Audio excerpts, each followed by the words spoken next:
Welcome to the world of science fiction stories, and don't forget to like, share and subscribe my channel. Enjoy the listening. The research vessel Zarathus floated silently in the cold void of space just beyond Earth's orbit.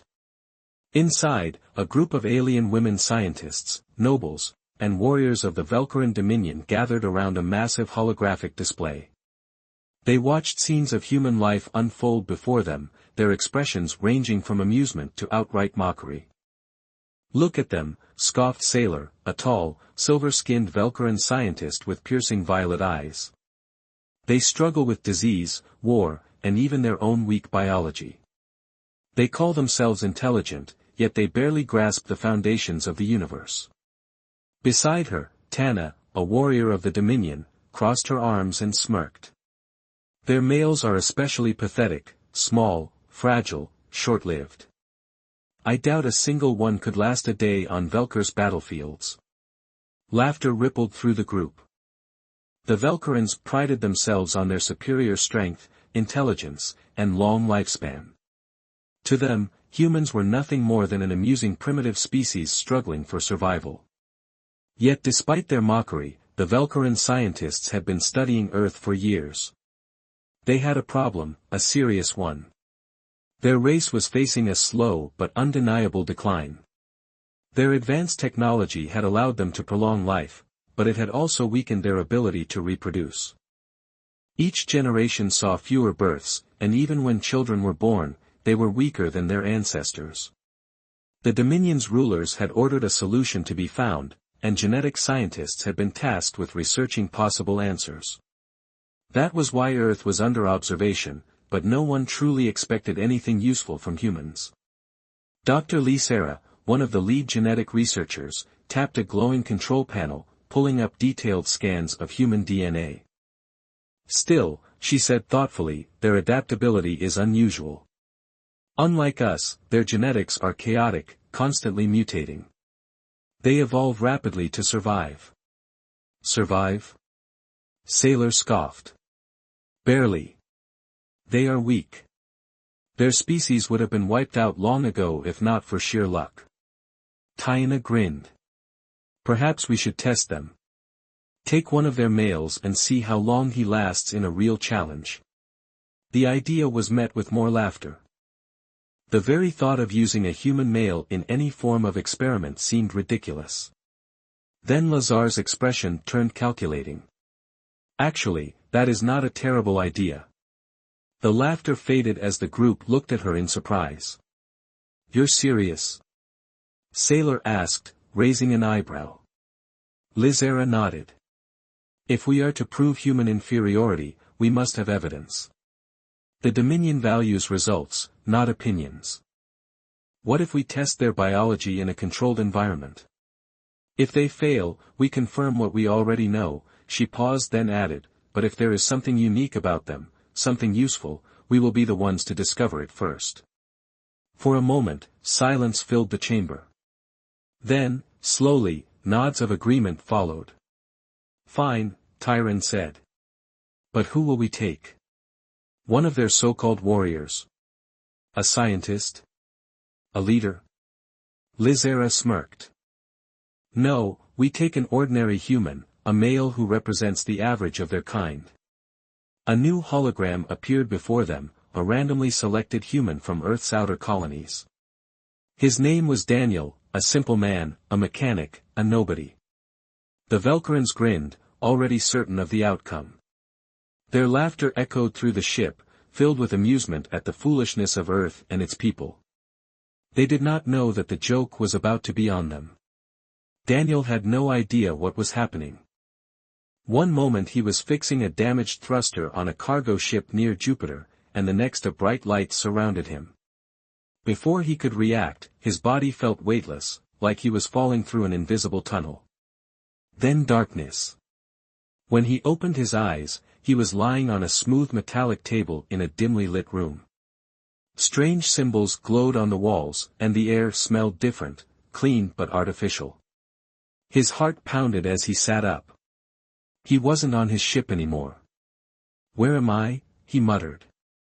A soft hum filled the room, and a door slid open without a sound. Daniel's eyes widened as three tall, elegant figures stepped inside. They weren't human. Their silver skin shimmered under the cold blue light, and their violet eyes studied him with curiosity. "Interesting," one of them said. He regained consciousness faster than expected. Daniel pushed himself off the table, his muscles tense. "Who are you? What do you want from me?" The tallest of the three, a woman with sharp features and an air of authority, stepped closer. "I am Sailor. You are aboard the Velkaran research vessel Sarahos. You were selected for an important experiment." "Experiment?" Daniel repeated, his fists clenching. "You kidnapped me." Sa tilted her head slightly, as if considering his words. "You are not harmed. Your body is intact. We merely transported you for study." Daniel scowled. "That doesn't make it okay." Another alien woman, this one wearing a sleek uniform with glowing blue lines, spoke. "You are lucky, human. Our scientists believe your species may hold some value." Daniel crossed his arms. "What does that mean?" Sailor smirked. "We need to test your biology. You will cooperate, or we will find another way." Daniel's instincts screamed at him to fight, to escape, but deep down he knew he was trapped. He was in an alien ship surrounded by beings far more advanced than humans. Running wasn't an option, at least not yet. "Fine," he said, keeping his voice calm. "What kind of tests?" Sailor gestured toward the wall, and a screen lit up showing complex data. "The Velkaran race is superior in many ways, stronger, smarter, longer-lived, but our reproduction rate has declined. Your species, however, is highly adaptable. We wish to understand why." Daniel blinked. "Reproduction? Wait, are you saying?" "You will be part of a controlled experiment," Sailor interrupted. "Your genetic material will be tested for compatibility with Velkaran physiology." Daniel felt heat rise to his face. "So let me get this straight. You abducted me because you think human DNA might help your baby-making problem?" Sa and the other women exchanged glances. They were clearly not used to humans speaking so casually about such matters. "Yes," Sa said simply. Daniel let out a short, humorless laugh. "And you think I'm just going to agree to this?" "Your compliance is preferred," Sa said smoothly, "but not required." Daniel's jaw tightened. He had no idea how to get out of this, but one thing was clear, he wasn't just a test subject. He was a prisoner. Meanwhile, outside the chamber, a group of Velkaran scientists observed the interaction on a large screen. Some of them still found the idea ridiculous. "He is stubborn," one of them commented. "Typical of lower species." Dr. Lysera, the lead scientist, shook her head. "No, he is different from what we expected. Most subjects would be afraid. He is resistant." Tana, the Velkaran warrior, leaned against the wall with a smirk. "Humans may be weak, but they do have spirit. It will be interesting to see how long he lasts." Lazarus studied Daniel's image on the screen. There was something about him, something unpredictable. They had laughed at humanity before, but now doubt was beginning to creep in. Daniel sat on the smooth metallic floor of his cell, his mind racing. He had been here for days, at least he thought so. It was hard to tell without a clock or a window. The room had no doors, at least none he could see, and the walls glowed faintly with a soft blue light. The Velkarans had given him food, water, and even clean clothes, but they treated him like a test subject, not a person. He hated feeling trapped. Just then, the wall in front of him shimmered and disappeared, revealing Dr. Lysera, the lead scientist, standing with a tablet in her hand. She was different from the others, calm, observant, and not as arrogant as Sa or Tana. "Are you ready for the next phase of the experiment?" she asked, her violet eyes studying him. Dandel crossed his arms. "You still haven't told me exactly what that means." Elzira tapped the tablet and a floating screen appeared beside her, filled with complex data. We have conducted full scans of your body.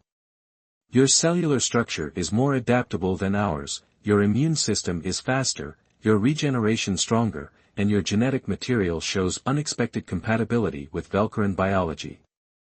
Daniel raised an eyebrow. So what does that mean for me? Elzira tilted her head slightly. It means you are ideal for our experiment. Daniel let out a dry chuckle. Great, so I'm some kind of special lab rat. Elzira didn't react to his sarcasm. You misunderstand, human. This is not just for science. If successful, you could help preserve our race. Daniel frowned. He wasn't sure how he felt about that. He wasn't a hero, and he definitely wasn't planning to save an alien civilization. But if they were desperate enough to abduct him for this, they were running out of options. Why me? He asked after a pause. You could have taken any human. Elzira glanced at the data on her tablet. We selected a male with strong genetic potential. Your records show a history of physical endurance, quick problem solving, and a unique genetic variance. You are different. Daniel sighed. Lucky me. Before Lazaro could respond, the energy wall behind her shimmered again. Sa and Tana entered the room. Tana smirked. So has the human accepted his role yet? Daniel shot her a look. Not exactly. Sailor stepped forward, arms crossed. You should. Your species is weak, but your genetics may serve a purpose. If you cooperate, life will be easier for you. Daniel exhaled through his nose.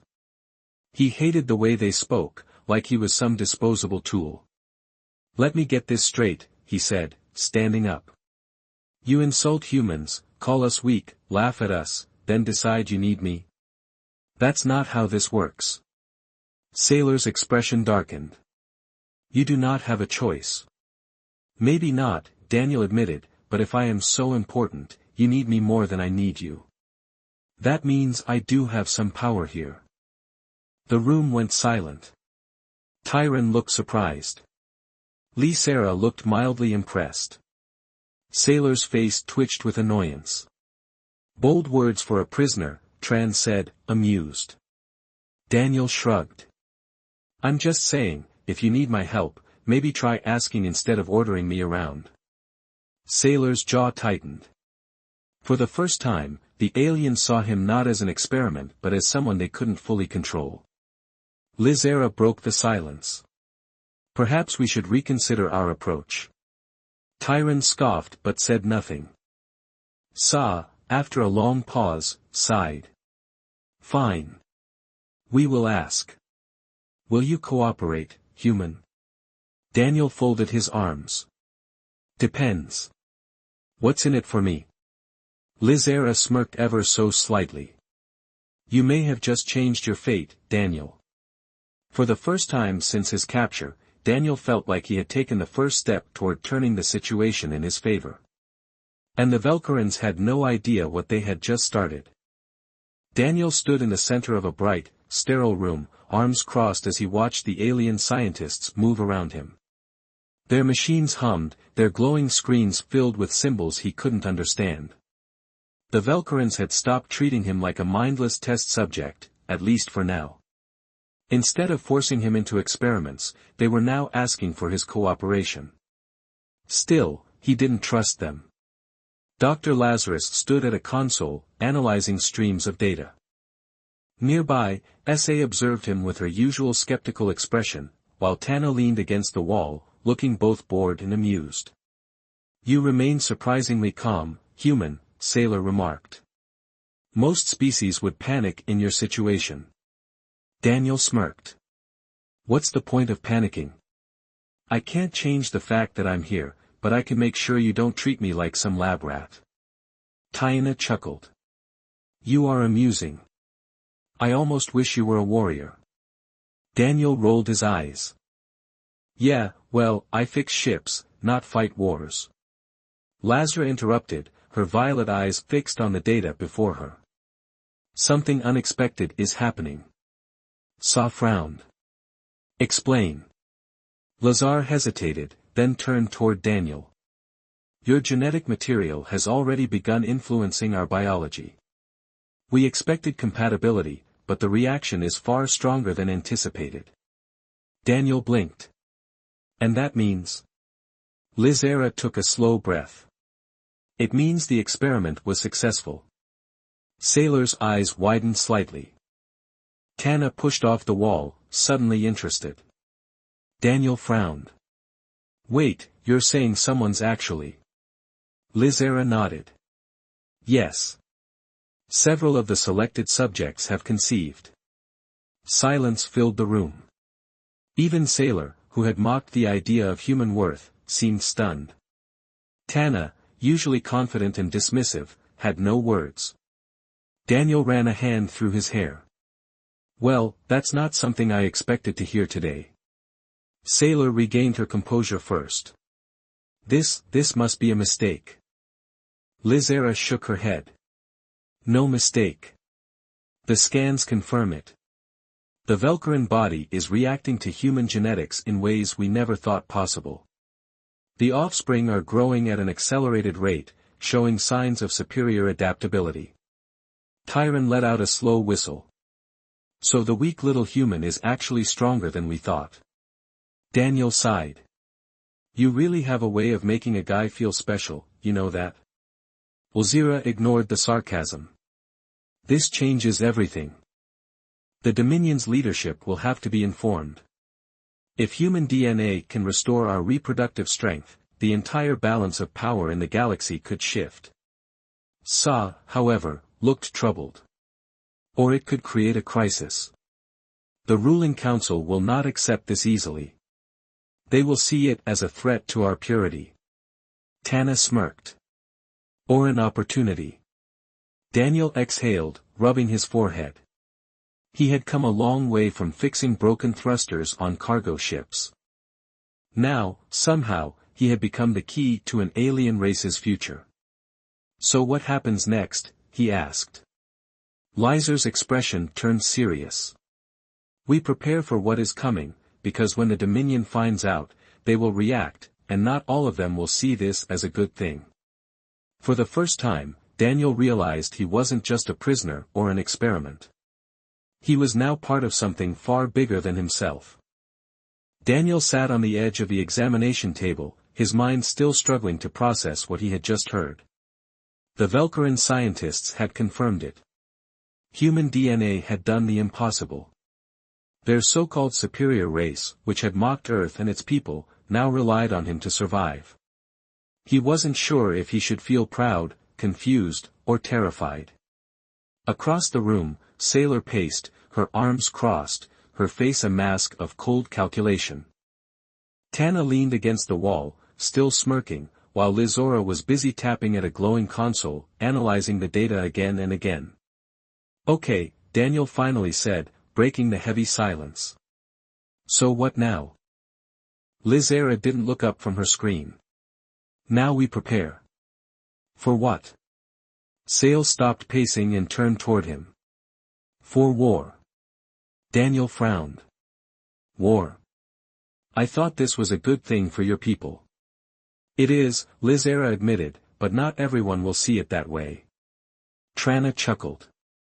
The Dominion Council has strict laws about genetic purity. Many of them will see this as a threat, not a solution. They will either want to control it, she gave Daniel a pointed look, or destroy it. Daniel felt a chill run down his spine. Great, so I went from being a random mechanic to public enemy number one. Sail aside.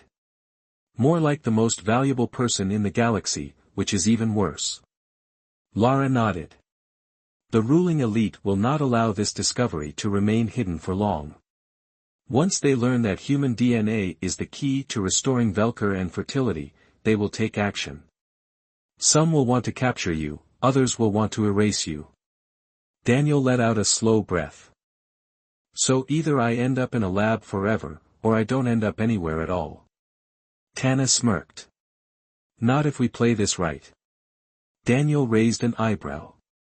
What do you mean? Tyron pushed off the wall and stepped closer. You have something no one else does, leverage.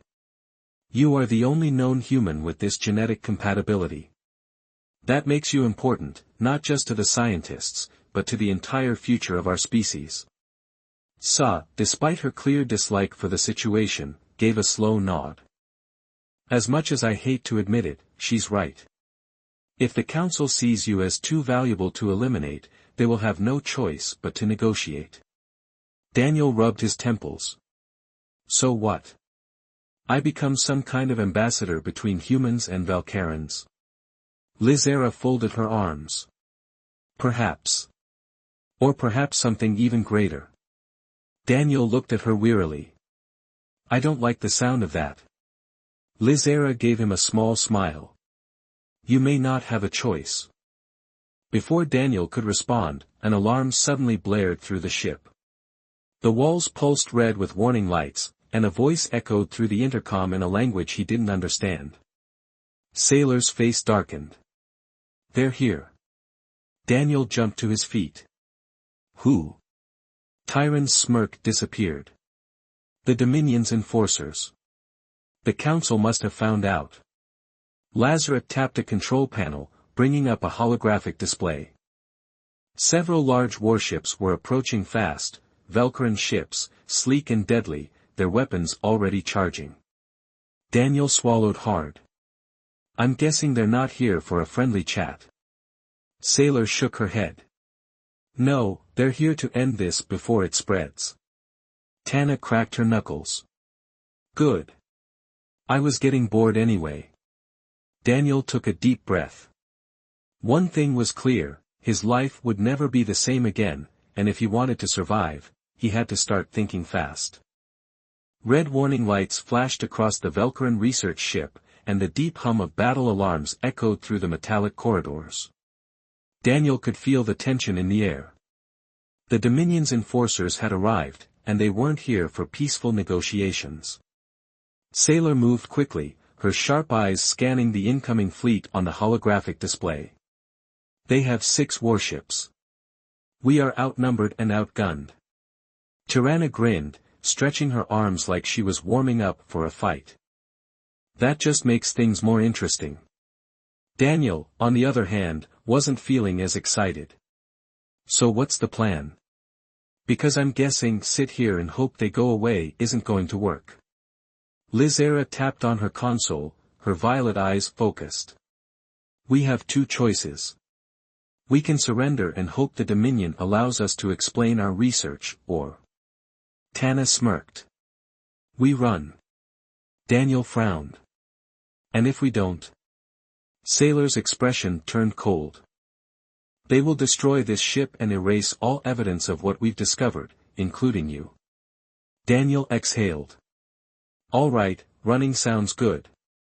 Lizera activated the ship's communication system, her voice calm but firm. All personnel, prepare for emergency departure.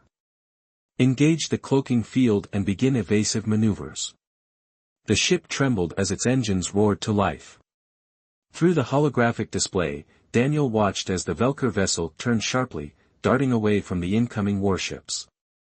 The Dominion fleet immediately reacted, their weapons charging. We won't outrun them for long, Sailor muttered. Their ships are faster. Daniel clenched his fists. Then we need to outthink them. Lizera glanced at him. Do you have a plan, human? Daniel thought fast. He had spent years working on cargo ships, fixing engines and solving technical problems. He wasn't a soldier, but he did know ships. Yeah, he said. We need to lose them in an asteroid field or a nebula, something that messes with their sensors. Sailor's fingers danced over the control panel. There's a dense asteroid belt nearby, but it's risky. Our ship isn't designed for high-speed maneuvers. Tyron smirked. Neither are theirs. Let's see who survives. Lazar didn't hesitate, adjusting course. Entering the asteroid field in 30 seconds. The ship's engines roared louder as it accelerated. Daniel grabbed onto the edge of a console as the vessel shook from enemy fire. Explosions flared in space as the Dominion ships unleashed their weapons, but the research ship weaved through the incoming blasts. "We're almost there," Liza said. "Hold on." The moment the ship entered the asteroid field, everything became chaos. Massive rocks floated through space, spinning unpredictably. The ship banked hard, dodging left and right, squeezing through narrow gaps between deadly asteroids. Behind them, the Dominion warships hesitated. They were larger, less maneuverable. One of them got too close to a fast-moving asteroid and took a direct hit, its hull bursting in flames. Tana laughed. "Looks like they're struggling." Daniel, however, wasn't ready to celebrate. "We need to lose them completely. Do we have anything on this ship that can jam their sensors?" Lazar's eyes lit up. "Yes, a prototype electromagnetic pulse device. It was designed for planetary scans, but in theory, it could disrupt enemy sensors for a short time." Daniel grinned. "Then let's make that theory a reality." Sailor hesitated. "If it fails, they will locate us within seconds." Daniel shrugged. "Then we make sure it doesn't fail." Lizera activated the device. A deep hum vibrated through the ship as an invisible pulse spread out in all directions. Within moments, the Dominion ships hesitated, their movements slowing, their sensors flickered, confused by the interference. "It's working," Liza confirmed. "We're disappearing from their scanners." Sailor wasted no time. Engaging cloaking field, adjusting course. The ship veered sharply, slipping deeper into the asteroid belt. The Dominion fleet, now blind, fired wildly into space, but their shots hit nothing. Daniel let out a breath he didn't realize he was holding. "Did we lose them?" Lizera nodded. "For now." Tyron grinned, punching Daniel lightly on the shoulder. "Not bad for a human." Daniel smirked. "Yeah, well, let's not do that again anytime soon." Sa, however, still looked troubled.